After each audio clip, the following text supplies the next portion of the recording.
প্রিয় শিক্ষার্থী বন্ধুরা, তোমরা কেমন আছো? পরন্ত দুপুরবেলা আজ আমরা তোমাদের ক্লাস 8-এর ইংলিশ সেকেন্ড পেপারের হেল্পিং শিট যে তোমাদের আছে, অর্থাৎ তোমাদের যে সহায়িকা বই আছে সেই বই নিয়ে বসবে এবং শিট নিয়ে বসবে। এই শিটের ভিতরে আজ আমরা ন্যারেশন সম্পর্কে আলোচনা করব। ন্যারেশন কি? ন্যারেশন হলো উক্তি। তাহলে আমাদের আজকের গ্রামারে প্রিভিয়াসে আমরা ন্যারেশন সম্পর্কে আলোচনা করছিলাম। আজ আমরা তোমাদের প্যাসেজ ন্যারেশন সম্পর্কে যে রুলস আছে সেই রুলসের ভিতর থেকে রুলস 1, রুলস 2, রুলস 3 তোমাদের আলোচনা করতেছি। তোমরা যার যার শিট নিয়ে বসো, হেল্পিং শিট, এবং সেখানে লক্ষ্য রাখো হেল্পিং শিটে 1 নম্বর রুলসে বলা আছে প্যাসেজ ন্যারেশনের উত্তর সবসময় পাস্ট টেন্সে হয়, তবে রিপোর্টেড স্পিচের বাক্যের বাংলা অর্থে যদি চিরন্তন সত্য, অভ্যাসগত কাজ বা প্রবাদ বাক্য বোঝায় তাহলে রিপোর্টেড ক্লোজের টেন্সের কোনো পরিবর্তন হয় না। আচ্ছা, তাহলে বুঝতে পারছি যে আমরা রিপোর্টেড স্পিচের যে টেন্সে থাকুক, যদি চিরন্তন সত্য, অভ্যাসগত কাজ বা প্রবাদ বাক্য অথবা কোনো ঐতিহাসিক ঘটনা বা কোনো উদ্ধৃতি দিয়ে দেওয়া বলা হয় সেন্টেন্সের সেই বাংলা অর্থে, তাহলে আমরা সেই সেন্টেন্সটিকে, অর্থাৎ চিরন্তন সত্য, অভ্যাসগত কাজ, ঐতিহাসিক ঘটনা, উদ্ধৃতি বা প্রবাদ বাক্য থাকলে ওই সেন্টেন্সটি যেই টেন্সে থাকবে আমাকে সেই টেন্সই করতে হবে। প্রিয় বন্ধুরা, নাম্বার 2, সমস্ত যে প্রশ্নে যে প্যাসেজটি থাকবে সেই প্যাসেজ আকারে সমস্ত প্যাসেজটি পড়ে তার ভিতর থেকে তোমাকে স্পিকার অর্থাৎ বক্তা, পার্সন স্পোকেন টু অর্থাৎ শ্রোতা, এবং সেন্টেন্সগুলোর ক্রিয়ার ধরন অর্থাৎ মুড এবং তোমাকে টেন্স শনাক্ত করে নিতে হবে। তাহলে তোমার লাভ হবে হলো এই যে প্যাসেজটি তুমি লিখতেছো তার রিপোর্টেড স্পিচ, রিপোর্টিং ভার্ব, এই অংশটুকু, রিপোর্টিং ভার্বের অংশটি যদিও আমার উত্তরের প্রথমে আসে, কিন্তু দেখা গেছে যে রিপোর্টিং ভার্বের এই অংশটা দ্বিতীয় অংশ বা মাঝে অথবা শেষের দিকেও থাকতে পারে। এই জন্য তোমাকে সমস্ত প্যাসেজটি পড়ে স্পিকার এবং পার্সন স্পোকেন টু নির্দিষ্ট করতে হবে।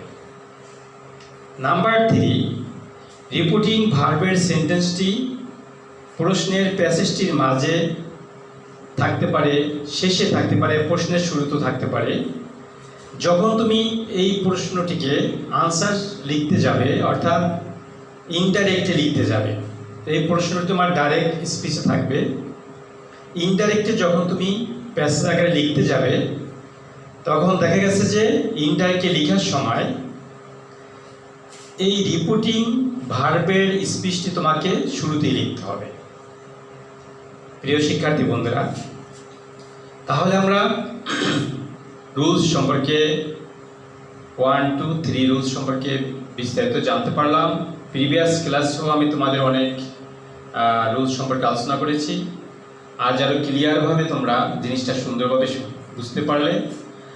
আজ আমি তোমাদের সেই রুলসের ভিতর থেকে, অর্থাৎ তোমাদের যে হেল্পিং শিট আছে হেল্পিং শিটের ভিতরে এক্সারসাইজ 1 এবং এক্সারসাইজ 2, এই দুইটা তোমরা যখন স্কুল খুলবে অর্থাৎ আগামী ক্লাসে যখন তোমাদের খাতা জমা দিতে হবে, শিট জমা দিতে হবে, ঠিক সেই দিন তোমরা স্কুলে শিট নিয়ে আসবে এবং আনসার শিটও জমা দিবে। হেল্পিং শিট অনুযায়ী 1 এবং 2 এক্সারসাইজ তোমরা করে নেবে। আজ আমি তোমাদের 1 এবং 2 এক্সারসাইজের ভিতর থেকে আমি তোমাদের 2 নম্বরটা নাম্বার 2 এক্সারসাইজটি আলোচনা করছি।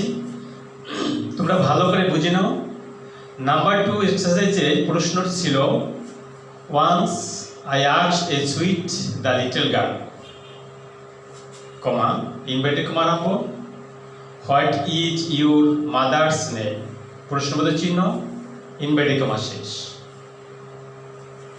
She replied cleverly, comma, inverted comma আরম্ভ, I know my mother's name, but I would not tell you that.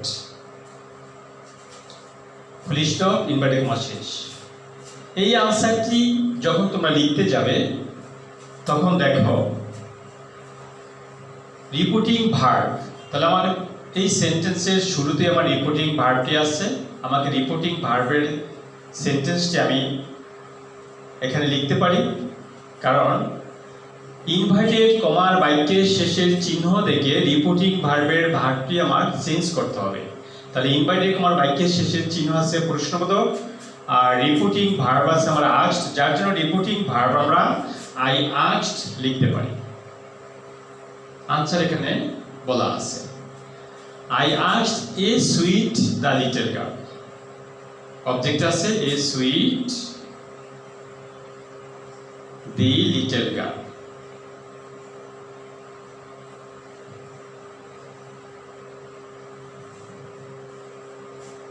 তাহলে কি আনসারটি লিখলাম, once I asked a sweet the little girl what is your mother's name.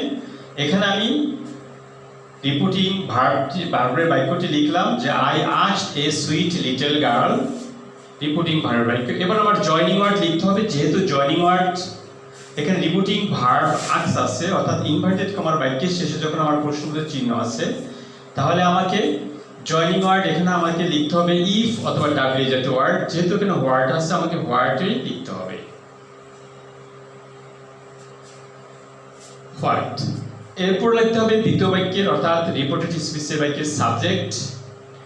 আমরা আগেই জানছি, previous ক্লাসে জানছি যে বক্তা নিজের কথা নিজে বললে দ্বিতীয় বাক্যের অর্থাৎ রিপোর্টেড স্পিচের সাবজেক্ট হবে বক্তা নিজে, তার প্রোনাউনটি। আর বক্তা যদি নিজের কথা নিজে না বলে সে অন্য শ্রোতাকে শোনায়, অন্য শ্রোতার কথা বলে, তাহলে রিপোর্টিং ভার্বের অবজেক্টই হবে রিপোর্টেড স্পিচ বাক্যের সাবজেক্ট প্রোনাউন। তাহলে দেখা গেছে যে লেখা আছে what is your mother's name, তাহলে রিপিটেড স্পিচের সাবজেক্ট আছে ইউ, যেহেতু ইউর সেকেন্ড পারসন, এখানে আমাকে সেকেন্ড পারসন ব্যবহার করা যাবে না, ফার্স্ট পারসন আর থার্ড পারসন আছে, তাহলে থার্ড পারসনে যে আছে the little girl, A sweet little girl, তাহলে দ্বিতীয় অর্থাৎ রিপোর্টেড স্পিচের বাক্যের সাবজেক্ট হবে রিপোর্টিং ভার্বের বাক্যের অবজেক্টটি, তাহলে এ সুইট লিটল গার্ল এর প্রোনাউনটি, তাহলে এর প্রোনাউনটি হবে শি। প্রিয় শিক্ষার্থী বন্ধুরা, ভালো করে লক্ষ্য রাখো, এ সুইট দ্য লিটল গার্লের সাবজেক্টের প্রোনাউনটি হবে শি, পুরো আমাকে এ সুইট লিটল গার্লটি লিখতে হবে না। প্রিয় শিক্ষার্থী বন্ধুরা, তাহলে তোমরা দেখো এবার আমাকে টেন্স পরিবর্তন করতে হবে, যদি প্রেজেন্ট টেন্স থাকে আমাকে পাস্ট টেন্সে করতে হবে, কারণ আমাদের রুলসে শুনছি যে প্যাসেজ ন্যারেশনের উত্তর পাস্ট টেন্সে লিখতে হয়, তবে যদি চিরন্তন সত্য অর্থাৎ habitual truth, universal truth, habitual fact এবং প্রবাস অথবা কোনো রিসাইটেড হিস্টোরিক্যাল রিসাইটেড যদি থাকে, তাহলে আমাকে যেই টেন্সে প্রশ্নটি থাকবে অর্থাৎ রিপোর্টেড স্পিচ থাকবে সেই টেন্সে আমাকে কমপ্লিট করতে হবে। আসলে এখানে দেখা গেছে যে এই sweet the little girl what, এই জয়নিং ওয়ার্ডটি আমরা হোয়াট বসাইছি এবং এ সুইট লিটল গার্লের পরিবর্তে আমরা সাবজেক্টের প্রোনাউনটি শি বসাইছি যেহেতু বালিকা। এরপর আমরা কি বসাবো, ভার্ব, ভার্ব আছে প্রেজেন্ট ইনডিফিনিট টেন্সে, তাহলে ভার্ব বসাতে হবে আমাকে পাস্ট ইনডিফিনিট টেন্সে ওয়াজ। তাহলে দেখা গেছে কি what she was, what is your mother's name, তাহলে এখানে দেখা গেছে what is your mother's name, তোমার মায়ের নাম কি, তাহলে সে উত্তর দেবে কি তাহলে সেই আনসারে এখানে উত্তর দিবে এই শি এর অবজেক্ট চলে আসবে। তাহলে আমাকে শি বসবে না, শি এর অবজেক্ট চলে আসবে, কারণ শি না, এখানে তার মায়ের কথা বলা আছে। তাহলে হোয়াট হার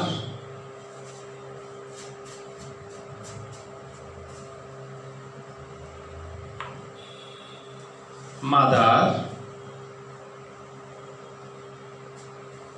তাহলে দেখা গেছে কি এই সাবজেক্টটির আবার অবজেক্ট চলে আসবে, কারণ লিটল গার্ল নিজে কথা বলতেছে না, নিজে কথা বলতেছে কিন্তু তার মায়ের কথা বলতেছে, এই জন্য এখানে উত্তরে চলে আসবে কি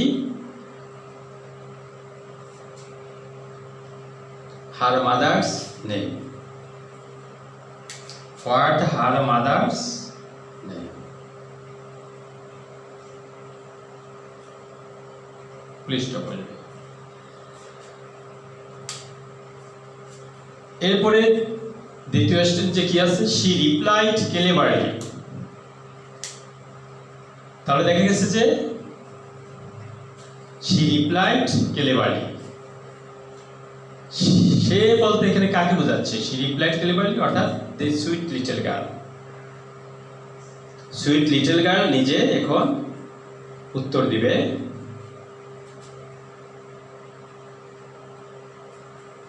তাহলে দেখা গেছে যে আমাদের দ্বিতীয় বাক্যে হোয়াট হার মাদার নেম, তাহলে সেন্টেন্সটি কোন টেন্সে ছিল, প্রেজেন্ট ইন্ডিফিনিট টেন্সে, what is your mother's name. তাহলে আমরা সাবজেক্ট বসালাম হার মাদার্স নেম, টেন্স হবে আমাদের ইজ, ইজের পরিবর্তে হবে পাস্ট টেন্স হবে ওয়াজ।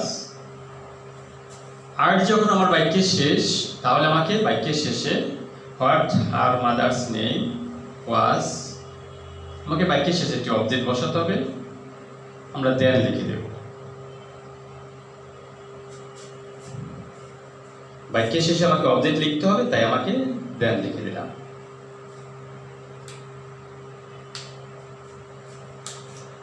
এরপরে দেখো এখন শি রিপ্লাইড ক্লেভারলি, তাহলে এখানে আমাকে প্রশ্নটির রিপোর্টেড স্পিচে যা আছে তাই লিখতে হবে।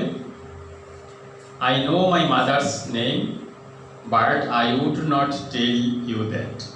এখন আমাকে প্রথম লিখতে হবে কি রিপোর্টিং ভার্বের সেন্টেন্সটি। তাহলে রিপোর্টিং ভার্বের সেন্টেন্স আছে শি রিপ্লাইড ক্লেভারলি দ্যাট।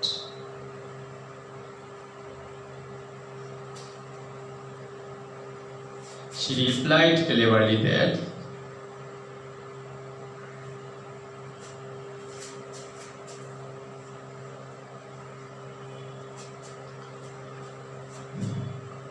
কারণ এখন আমাকে joining word she replied cleverly লিখলাম, জয়নিং ওয়ার্ড দ্যাট বসাতে হয়েছে এই কারণে যেহেতু আমার ইনভার্টেড কমার বাক্যের শেষে ফুল স্টপ আছে, ফুল স্টপ থাকলে আমাকে দ্যাট বসাতে হবে। ইনভার্টেড কমার বাক্যের শেষে প্রশ্নবোধক চিহ্ন থাকলে আমাকে ইফ অথবা ডাব্লিউ জাতীয় ওয়ার্ড বসাতে হবে।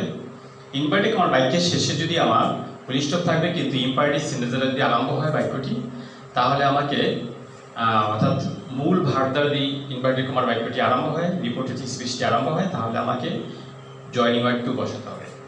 আচ্ছা, তাহলে এখানে দেখেছে she replied cleverly that, say replied Cleverly, she replied Cleverly, say replied Cleverly replied করছে, কার কাছে ক্লেভারলি রিপ্লাইড করছে এখানে কিন্তু উল্লেখ নেই, তারপর আমরা এখানে লিখতে পারি she replied cleverly that.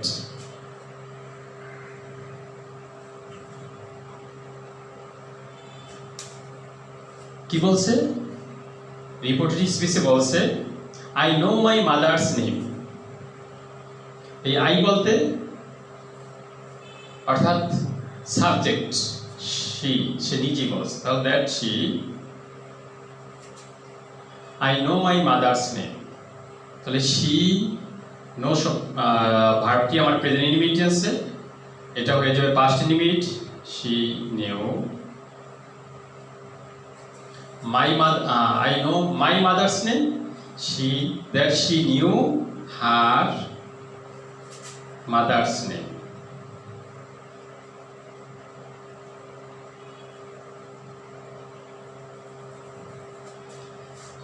That she knew her mother's name.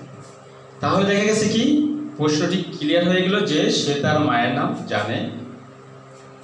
But দ্বিতীয় অংশে কি আছে but I would not tell you that. তাহলে এই বাট প্রশ্ন বাক্যে আমাকে বাট যেহেতু আছে বাটের পরিবর্তে আমরা এখানে ফুল স্টপ দেব না, দো শব্দটি লিখব,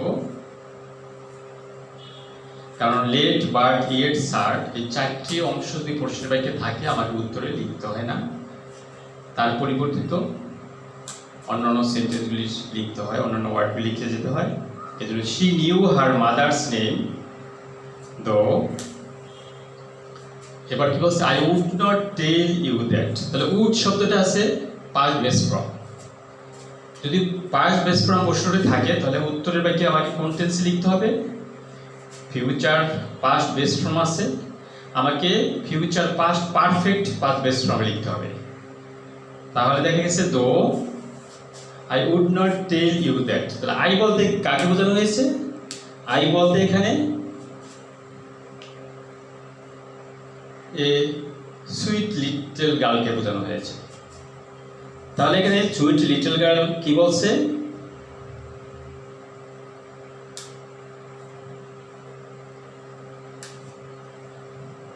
though she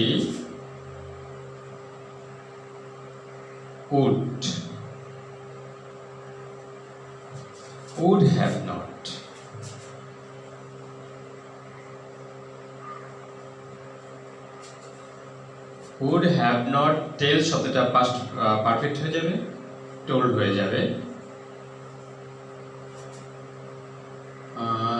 she would have not told me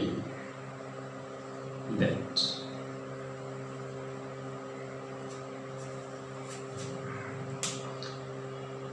তাহলে এখানে আমাদের আজকের এক্সারসাইজ সেখানেই শেষ। ক্লিয়ার করে তোমাদেরকে ভালো আস্তে আস্তে খুব সাবলীলভাবে সুন্দর করে বুঝাইছি। ইনশাল্লাহ তোমরা আশা রাখি আজকের এক্সারসাইজটা আরও ক্লিয়ারভাবে বুঝতে পেরেছো। আগামী তোমাদের ক্লাসগুলো তোমরা সুন্দরভাবে করবে। ক্লাসগুলি করার সাথে সাথে আর এক্সারসাইজগুলি করে স্ব ক্লাসের টিচারের কাছে তোমাদের শিটগুলি জমা দেবে। এই বলে আজ আমি আমার বক্তব্য শেষ করলাম।